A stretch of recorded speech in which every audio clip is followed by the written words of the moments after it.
Voy a estar predicando 3 mensajes que están relacionados. Así que si escucharon el de hoy, ya tienen ventaja. Si escuchan los 2 de mañana, van a ir entendiendo distintas partes. Pero el tema, por sobre todas las cosas, es la presencia manifiesta de Jesús. ¿Por qué digo la presencia manifiesta? Porque todos sabemos que hay una diferencia entre la presencia de Jesús y la presencia manifiesta de Jesús. ¿Cuál es la diferencia? Que Jesús está presente siempre, pero no siempre manifiesta su presencia. ¿No? O sea, Dios está siempre presente. A ver, vos estás en el baño, no quiero ponerme escabroso, pero estás en el baño y Jesús está ahí. Estás en la ducha, Jesús está ahí. Estás durmiendo, Jesús está ahí. Estás en una cueva, Jesús está ahí. Está siempre. Ahora, una cosa es que esté y otra cosa es que sienta su presencia y su presencia se manifiesta. Es como que a veces está, pero está de incógnito. Está, pero no quiere hacerse notar. ¿Por qué? Y bueno, muchas veces tiene que ver con nuestro pecado, tiene que ver con nuestras fallas, ¿no? Él no se manifiesta en todos lados. Por eso a veces cuando de repente ustedes van a la iglesia, dicen, ¿qué pasa hoy que el pastor no está ungido? Y que no sentimos la presencia de Dios. Y bueno, probablemente no tiene que ver tanto con el pastor, sino tiene que ver con los corazones de las personas que están en la iglesia ese día. Por eso a veces somos menos y hay más manifestación, y a veces somos más y hay menos manifestación, porque hay mucha gente que de repente vino en sus corazones con cosas que impiden que la presencia de Dios se manifieste. Y ustedes dirán, ¿qué son esas cosas? ¿Pecado? No necesariamente. No necesariamente.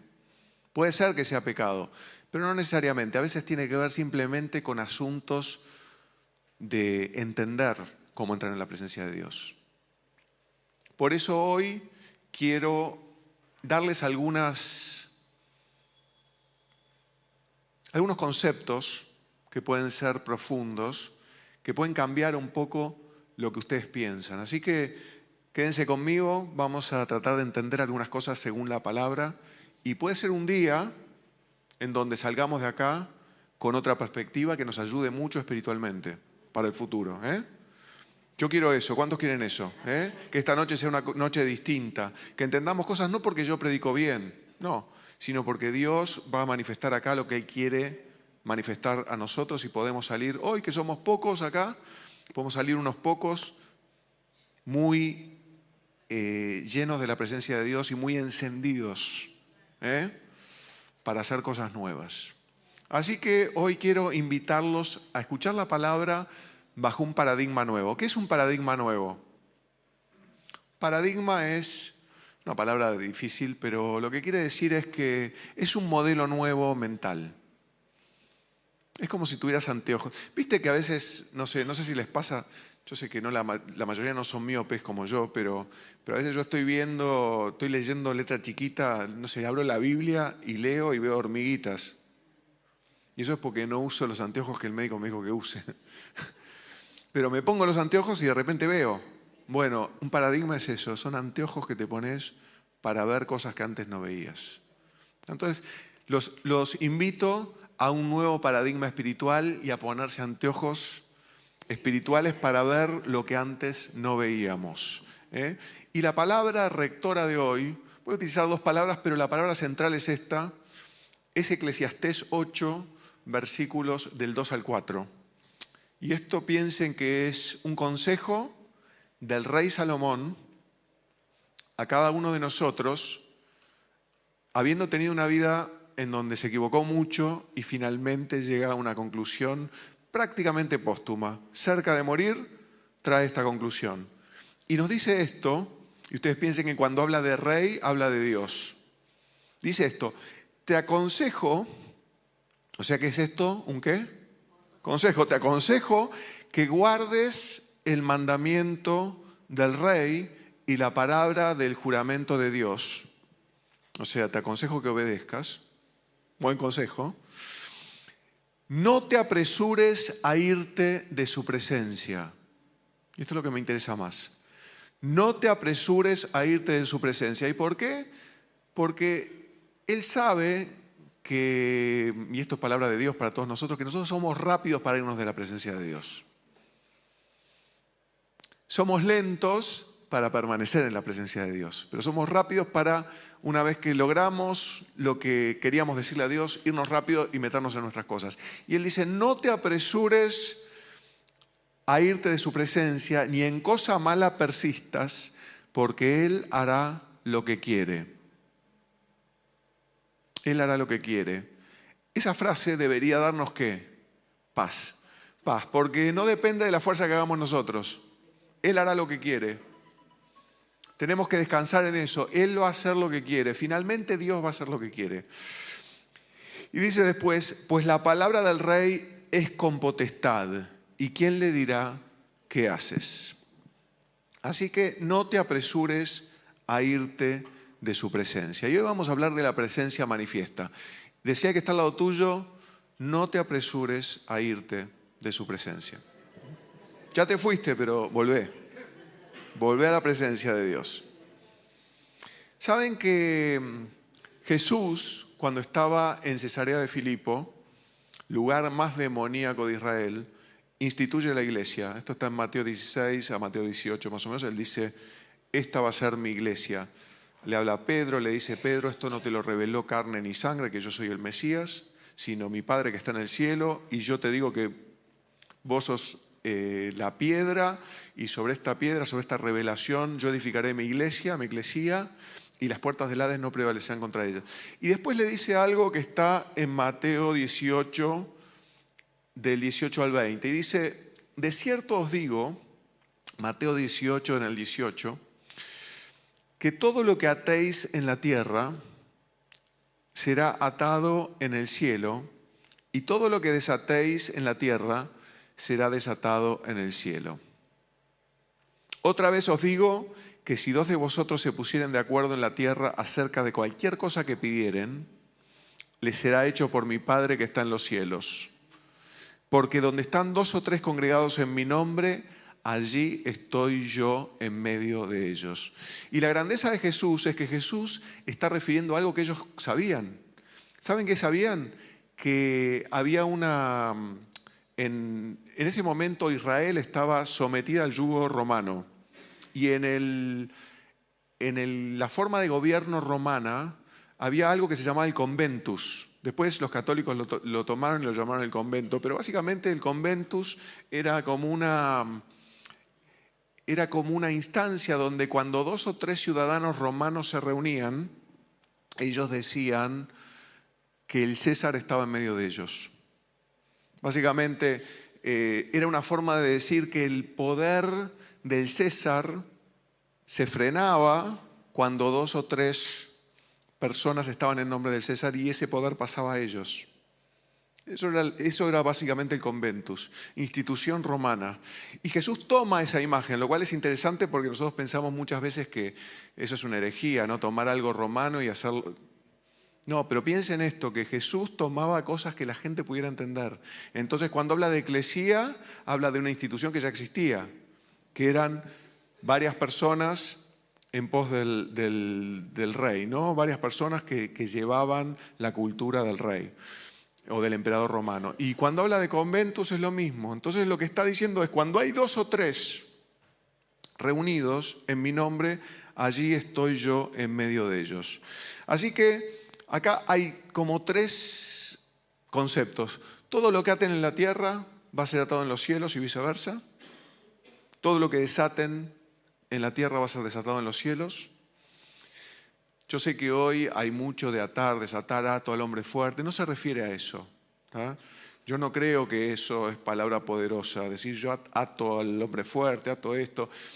Hay mucha mezcla doctrinal en este momento, muchos pastores que la verdad no quiero hablar mal de gente que predica la palabra, porque están haciendo una cosa loable, pero hay muchas veces mucha ignorancia, entonces se agarran, o hay una escritura que habla sobre el hombre fuerte, y dicen, bueno, ato al hombre fuerte, pero lo que está diciendo básicamente es que cuando agarremos lo de atrás para adelante. De lo que está hablando es que cuando hay dos o tres personas reunidas en el nombre de Jesús, Jesús está en medio de ellos.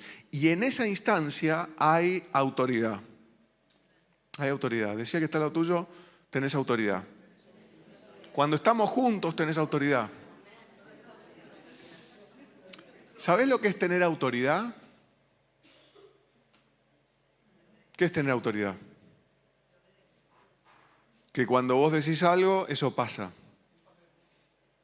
Que vos tenés, o sea, si vos decís algo, la gente dice, este lo dijo, yo obedezco, por ejemplo. Que tenés autoridad para atar y desatar, por ejemplo. A ver, te lo grafico, siempre pongo este ejemplo, pero es un ejemplo muy gráfico. Si yo, Felipe, me pongo acá afuera, en la Prida, en el medio de la calle, y trato de parar los autos, ¿qué van a hacer los autos? Me llevan por delante, me pisan, ¿no?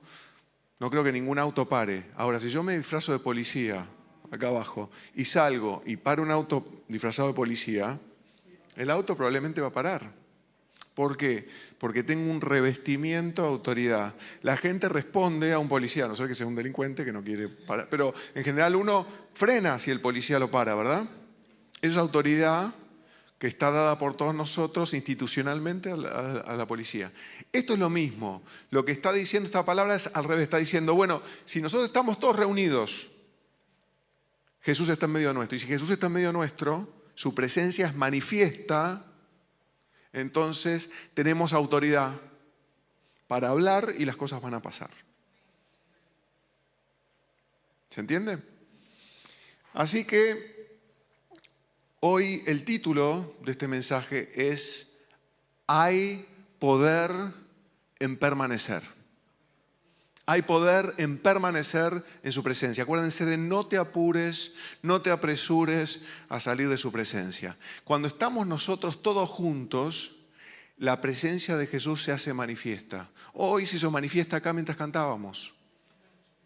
Algunos la sienten más, otros la sienten menos, pero hay una autoridad distinta en este momento cuando estamos todos juntos. Si nosotros estamos hablando, si estamos orando, hay una autoridad distinta ahora que la que podemos tener en nuestra casa si nos fuimos de la presencia de Dios, si nos escapamos de la presencia de Dios.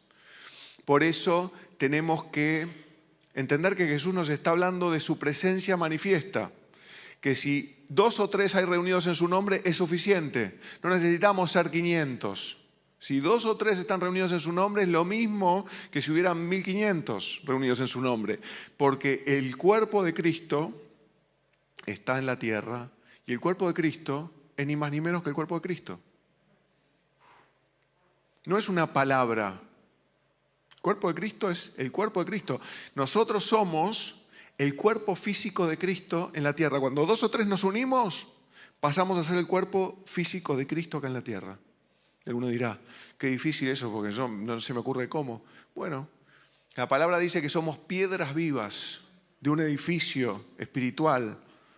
Y ese edificio, ese templo es Cristo. Él habló de él mismo como un templo. Dijo, ustedes se maravillan por este templo, yo les digo que yo soy capaz de destruir este templo y en 3 días levantarlo, hablando de su resurrección. O sea, Él es nuestro templo y nosotros somos su cuerpo.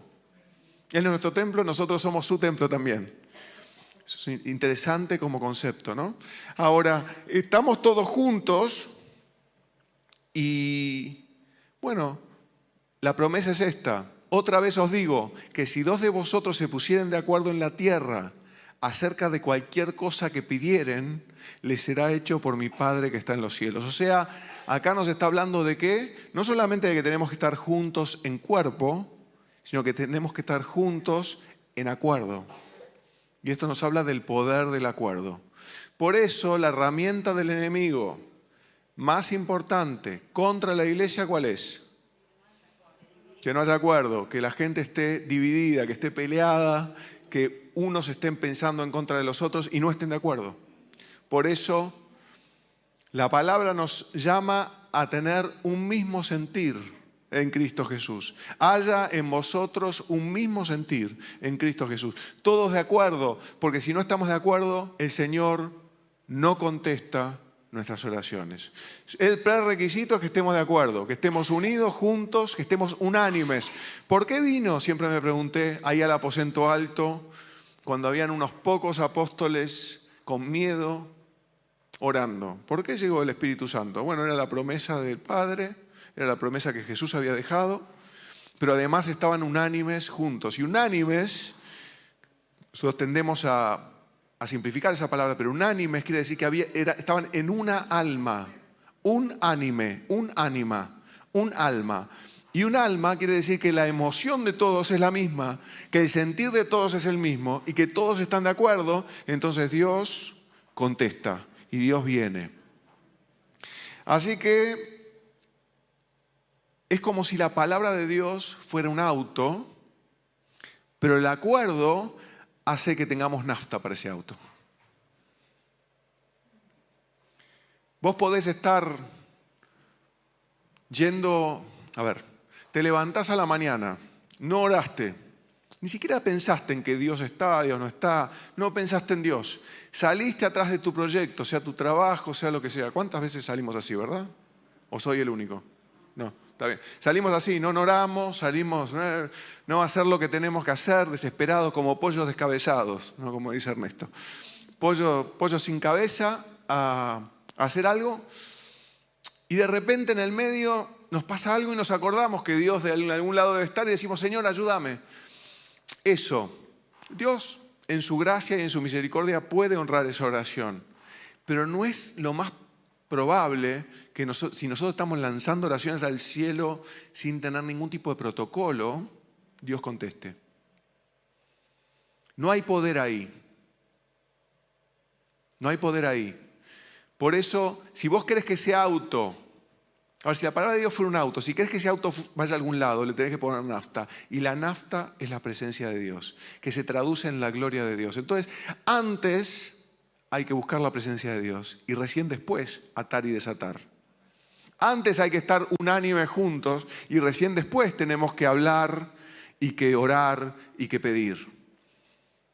Por eso, acá el gran asunto es, sin la presencia manifiesta de Cristo, el vehículo de la palabra no tiene nafta. Sin la presencia manifiesta de Cristo es difícil que nosotros... Por eso a veces, yo siempre me pregunté, ¿por qué a algunas personas Dios les contesta las oraciones y otras no? ¿Será porque es necesario algún tipo de protocolo mientras nos presentamos al Rey? De esto nos habla Eclesiastés, ¿verdad? ¿Será que a veces le decimos tanto papá que hemos minimizado la figura del Padre? Papito, papito, y no es papito. Yo, en serio, digo, es nuestro papá, todo bien, pero a veces no tenemos el protocolo y no entendemos la grandeza de Dios y lo minimizamos, decimos papá, tal cosa, como si fuera, y es el Rey que tiene una voluntad y que puede matarnos si quiere. Y eso es el temor de Dios. Cuando vemos los 7 espíritus de Dios, que están en Isaías 11:2, habla de espíritu de Jehová, espíritu de sabiduría, de revelación, de consejo, poder, conocimiento y temor de Jehová. ¿Por qué? ¿Por qué termina con el espíritu de temor de Jehová? Porque el espíritu de revelación, sin el espíritu de temor de Jehová, nos hace ¿qué? Monos con navaja. El espíritu de revelación, sin el espíritu de temor de Dios, es lo que ha hecho que haya tanta barrabasada en la iglesia. ¿Por qué? Porque Dios da dones a los hombres y los dones son irrevocables, pero después los hombres no tienen miedo de Dios y hacen cualquier barrabasada con eso, y después viene el juicio de Dios y se preguntan ¿por qué? Porque no han tenido un protocolo, porque no han considerado que Dios es Dios y que es capaz de borrar a todos de un plumazo, si quiere, y que nos ha dado misericordia, pero que de ninguna manera toma por inocente al culpable y visita la maldad de los padres sobre los hijos hasta la 3ª y 4ª generación, a la vez que derrama de misericordia a millares sobre los hijos de sus hijos, por lo cual tenemos que tener esa sana percepción de que Él nos acepta tal como somos, pero que tenemos que tener temor de Dios al mismo tiempo. Porque su presencia merece un respeto y un protocolo. Por eso cuando hablamos de temor, yo digo, no es temor reverente, es temor de que te barra de un plumazo. Pero podemos decir que sí es temor reverente, en el sentido de que cuando nos acercamos, no nos acercamos de cualquier manera. No nos acercamos diciendo papito, papito, no. Padre, vengo a ti en el nombre de Jesús. ¿Por qué vengo a ti en el nombre de Jesús? Porque no vengo en mi propio nombre. No vengo en el nombre de Felipe, porque si vengo en el nombre de Felipe, ¿qué hace Dios? Me mata. ¿Por qué? Porque en el nombre de Felipe, sin la cobertura de Jesús, no puedo resistir su gloria. No puedo. Entonces no vengo en el nombre de Felipe, vengo en el nombre de Jesús. Por eso cualquier cosa que yo pida en el nombre de Jesús, Dios la hace. ¿Por qué la hace? Porque Dios no le niega ninguna oración a Jesús.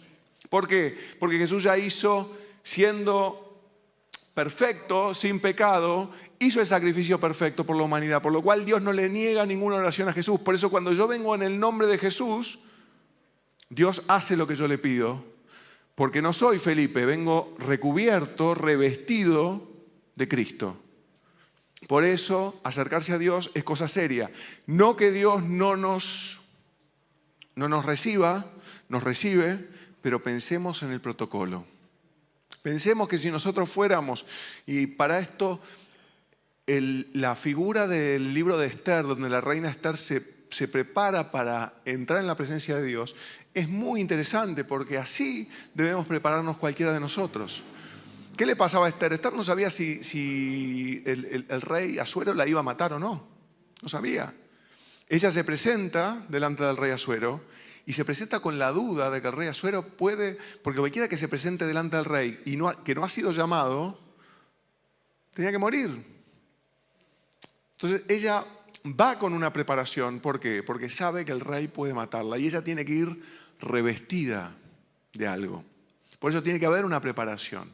Y yo creo que nosotros hemos tomado muy livianamente lo que es la presencia de Dios, porque el evangelio pop y el evangelio light hoy en día te presentan una oferta que no cuesta nada. Vení y Dios te va a bendecir. Es prácticamente como si estuviéramos rogándole a la gente que venga, cuando en realidad es un privilegio presentarnos delante del Padre.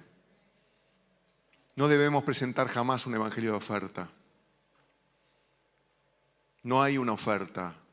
La oferta es salvación, pero no es una oferta en donde hay que rogarle al cliente que venga, porque le estamos descontando nada, de ninguna manera. Por eso en esa cultura light y pop tan dañina, hemos pasado a papito, papito. Y no es papito.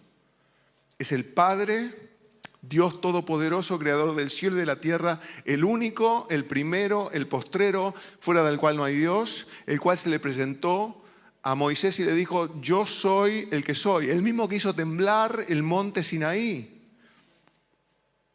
Hoy se acerca a nosotros, a una comunidad de millones de ángeles con sus santos, y nos dice: hay misericordia para vos, pero no te olvides de dónde te saqué. No te olvides que sin la presencia manifiesta de Jesús, lo único que tenés son principios y prácticas que no te llevan a ningún lado. Escuchen, nosotros podemos tener toda la doctrina, toda la teología, todo lo que queramos, pero sin la presencia de Dios, lo único que eso representa son principios y prácticas que no nos llevan a ningún lado. O sea, por eso esto no es lo que vos entiendas, esto no es lo que vos aprendas, esto no se trata de que vos aprendas palabras, de que vos memorices versículos, no se trata de eso. Esto se trata de que vos entiendas cómo acercarte al que tiene la presencia, que es poder absoluto sobre todas las cosas. Y si vos lográs entrar en esa presencia, no hay ningún tipo de límite para lo que vos podés hacer. Hay poder absoluto en la presencia manifiesta de Jesús. Hay poder absoluto. ¿Cuántos saben eso? Hay poder. Escuchen, nosotros no entendemos el poder que hay. No entendemos el poder que hay, por ejemplo, delante de los hombres. No entendemos el poder que hay si nosotros entramos en la presencia de Dios y Dios manifiesta su presencia. No entendemos el poder que hay en lo que nosotros podemos atar y desatar, las cosas que nosotros podemos decir y que pasan. Yo sé que hoy todo esto de la sana doctrina y qué sé yo, finalmente ha entrado en la iglesia y toda la doctrina cesacionista como una especie de cosa contra el poder de Dios. pero limpiemos nuestras mentes de todo eso y pensemos que la palabra dice esto. Está en el libro de Marcos, capítulo 10 creo. Dice que si nosotros le dijéramos, lo que pasa es esto, los discípulos se dan cuenta que Jesús pasó y maldijo una higuera y la higuera se secó. Y él les dice, ellos le dicen, están sorprendidos, y él les dice, no se sorprendan porque la higuera se secó. De cierto os digo, dice él, que si alguno le dijera a este monte que se corra, le dijera a un monte que se corra, cuando llegue al monte, el monte se va a ver corrido, básicamente. O sea que lo que está hablando Jesús es de hablar, de decirle a un monte que se corra. Es lo mismo que atar y desatar. O sea, lo que nosotros decimos tiene poder. Pero siempre que estamos en la presencia de Dios. Si no, no. Entonces, por eso el protocolo del que hablo es entrar en la presencia de Dios y permanecer en la presencia de Dios, no irnos. Entrar en la presencia de Dios y quedarnos en la presencia de Dios. Pablo le dice a los, creo que está en Efesios o en Colosenses, lo tengo acá en algún lado.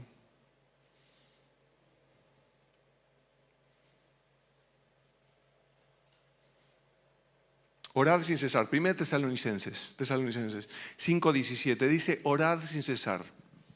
Yo muchas veces me pregunté, ¿cómo puede alguien orar sin cesar? ¿Qué quiere decir? Sin cesar, ¿qué quiere decir? Sin parar. Orar sin parar. ¿Puede alguien orar sin parar todo el día? ¿Se puede? Y bueno, si no vas a hablar nunca, podés probablemente. Si no hablas, podés orar sin parar, ¿no? Si no tenés atención para nada más que no sea Dios, probablemente podés. Entonces, ¿a qué se está refiriendo Pablo? ¿Por qué nos da ese mandato? Porque es un mandato, es imperativo. Nos dice, oren sin cesar. Y después da otro montón de consejos y órdenes. Oren sin cesar. ¿Qué quiere decir eso? Quiere decir que vos entraste en la presencia de Dios y no te fuiste nunca. No te fuiste nunca. No fuiste rápido para irte. Vos empezaste a la mañana y todo el día tenés acá atrás de la cabeza que Dios está con vos y te está mirando y está haciendo cosas con vos todo el tiempo. Dios está colaborando con vos, co-trabajando con vos todo el tiempo.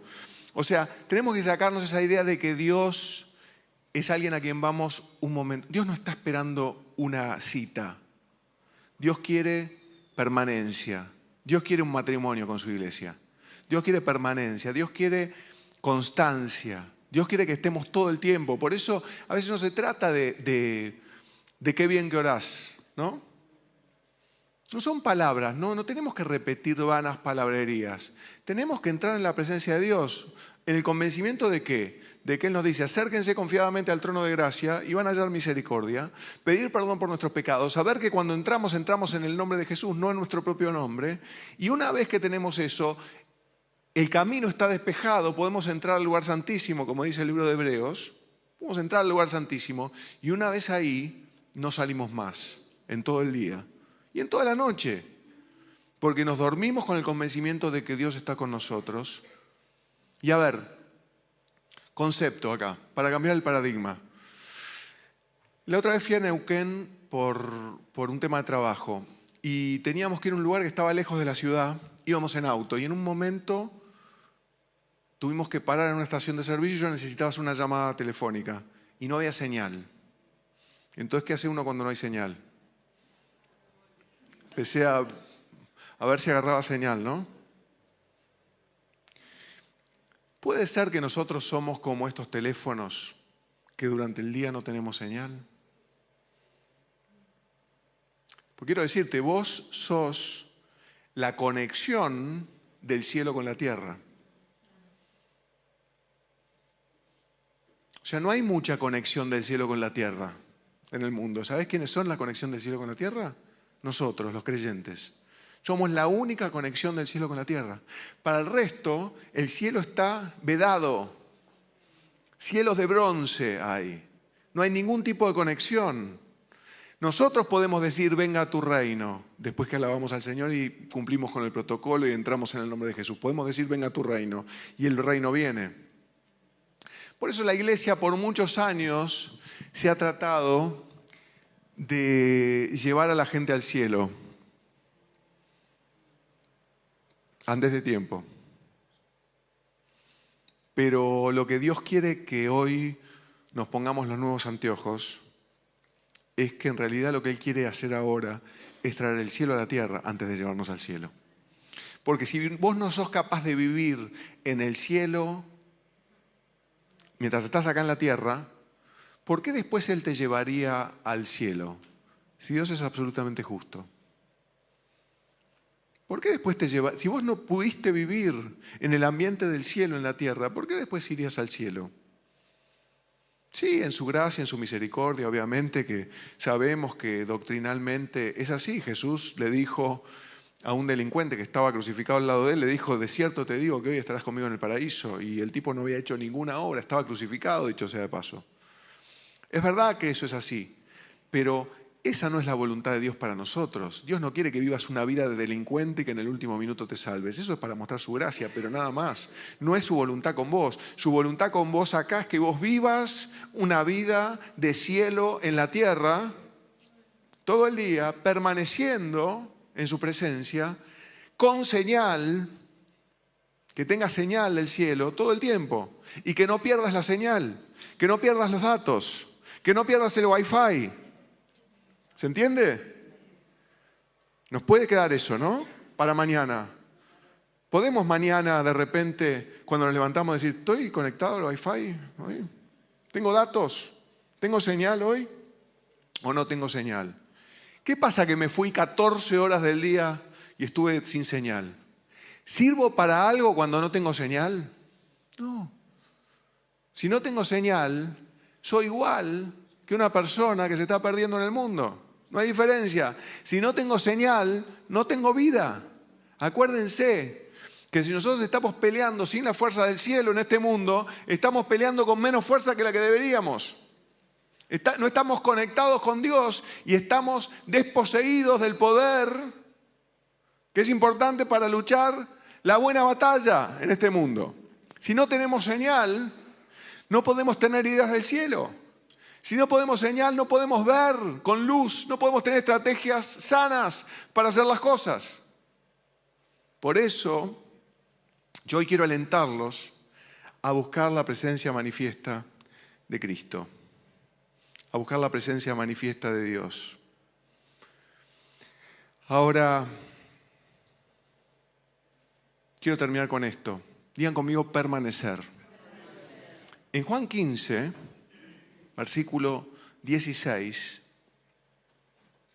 Jesús dice esto, escuchen, no me elegisteis vosotros a mí. Está buenísima esta frase. ¿Sabe qué quiere decir esto? Para cambiar el paradigma o darle una patada a la religión. Vos no le dijiste al Señor, Señor, yo te acepto en mi corazón. Mentira, eso no es verdad. De ninguna manera, ninguno de nosotros aceptó a Cristo en su corazón. Eso no es bíblico, no es doctrinalmente sano. Él nos eligió a nosotros, Él nos aceptó, Él nos hizo aceptos en el amado a nosotros. Y nos aceptó mucho antes de que nosotros tuviéramos esa oración de encuentro y de fe con Él. Desde que nacimos, como al profeta Isaías, el profeta Isaías le dijo al Padre, mi embrión vieron tus ojos. O sea, Él desde antes de la fundación del mundo nos hizo santos y sin mancha delante de Él, con lo cual ninguno de nosotros aceptó a Cristo. Está bueno saberlo, ¿no? La próxima vez que escuches, tal aceptó a Cristo, no aceptó a Cristo. Cristo lo aceptó a él, que es distinto, ¿no? No es una potestad del hombre aceptar el Evangelio. No, doctrinalmente no es así. Entonces dice, no me elegisteis vosotros a mí, sino que yo os elegí a vosotros y os he puesto para que vayáis y llevéis fruto. Y vuestro fruto permanezca, para que todo lo que pidierais al Padre en mi nombre, Él os lo dé. Y después dice, el que permanece en mí y yo en Él, Este lleva mucho ¿qué? Fruto. Porque separados de mí, nada podéis hacer. Y está buena esta palabra porque está hablando de la vid y los pámpanos, de esta imagen con la cual Jesús dice: yo soy la vid, vosotros los pámpanos, el pámpano que en mí no lleva fruto, el Padre lo quitará, mi Padre es el labrador, etcétera, etcétera.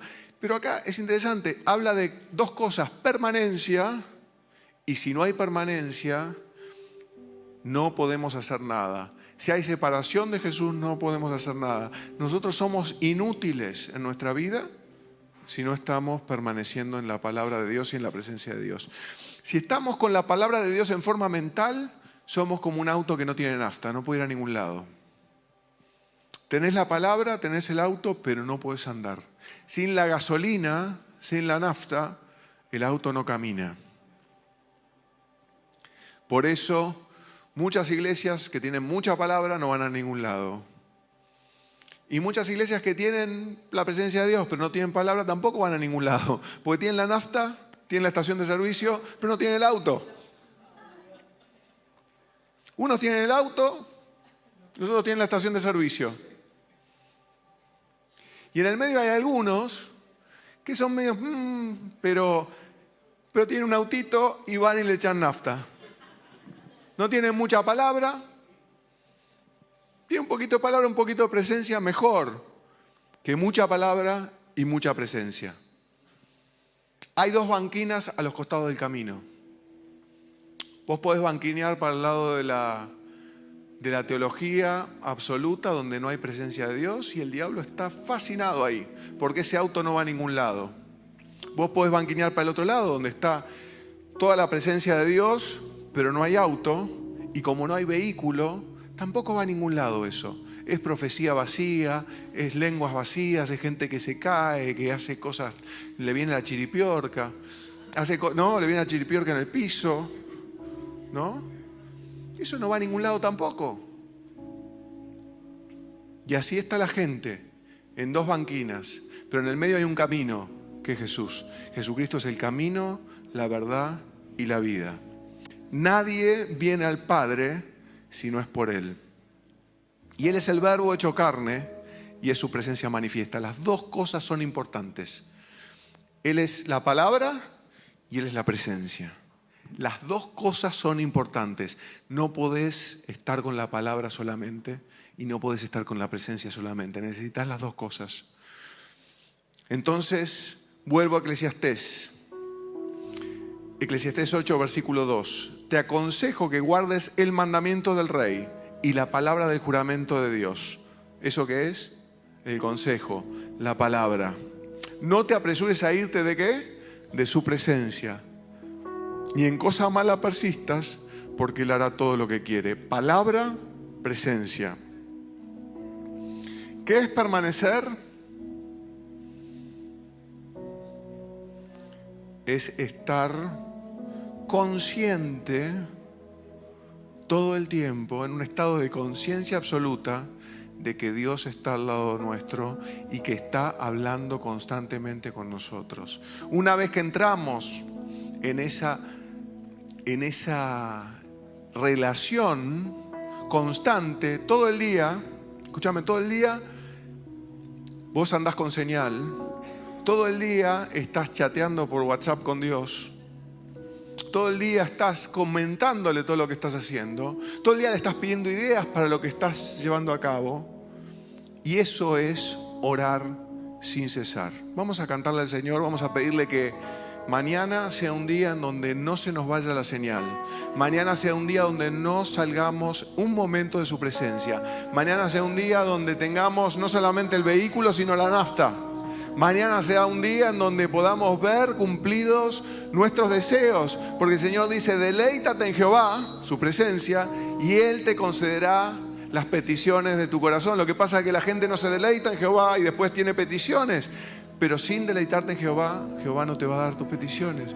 Por eso deleitémonos, entremos en la presencia de Dios, lleguemos a la gloria de Dios, parémonos en esa gloria y después atemos, desatemos, ordenemos, con autoridad como un policía, digámosle al infierno, digámosle al cielo, digamos cosas y el Señor honrará, porque a cualquiera que está deleitándose en la presencia de Dios, Dios le va a dar. Porque deleitarte en su presencia quiere decir que vos estás dispuesto a hacer su voluntad. Que tu corazón se va renovando en el Espíritu y tu corazón se va cambiando a la voluntad de Dios. Por eso, deleítate en la presencia de Dios y Él te concederá las peticiones de su corazón.